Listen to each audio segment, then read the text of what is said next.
Why being good isn't enough. The hidden law of power. We've all heard it. Be kind, be honest, do the right thing, and good things will follow. But what if that's a beautiful lie?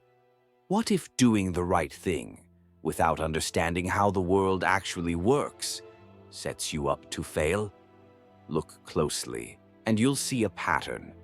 The most generous people, burnt out, the most honest, overlooked, the most loyal, betrayed, and all of them asking the same question: why do I always end up hurt? The truth is unsettling. The world doesn't reward goodness. It tests it, it stretches it, and more often than not, it exploits it. Because power, not kindness, is the currency of reality. We're taught that morality is a universal law, that if you're good to others, good will come to you. But that's not a law. That's a social ideal, one that breaks down the moment self-interest enters the room. You can be the hardest worker, the kindest friend, the most devoted partner, and still be replaced, forgotten, or ignored. Why?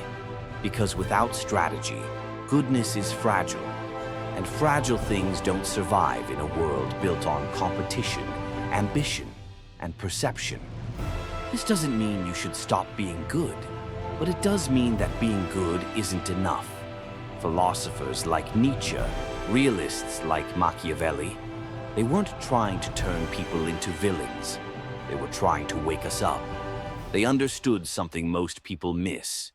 Virtue is powerful only when combined with wisdom. Because goodness without awareness is like walking into a battlefield wearing a white flag. You're not signaling peace. You're signaling vulnerability. You want to help people? Great. But know when help turns into sacrifice. You want to be honest? Good. But know when honesty turns into naivety.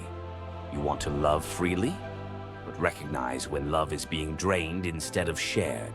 The people who thrive in this world know how to blend both sides of the coin, compassion and caution, heart and armor. They know that strength isn't found in avoiding conflict, but in knowing when to push back and how. In a room full of wolves, the sheep doesn't win by being the purest. It wins by learning how wolves think and refusing to play the victim. That's what modern power is. Not cruelty, not deception, but clarity about what people want, how they behave, and when to stand your ground. Because people don't follow the most moral, they follow the most anchored. The ones who move with intention, speak with presence, and see the game for what it is. So here's the truth you weren't taught. You don't have to become ruthless, but you do have to become wise. You don't have to betray your values, but you do have to protect them and yourself from being exploited. This world will not hand you respect. It responds to confidence, boundaries, and strategy. The good news? You don't have to choose between being kind and being powerful. You just have to stop believing that being kind alone will save you.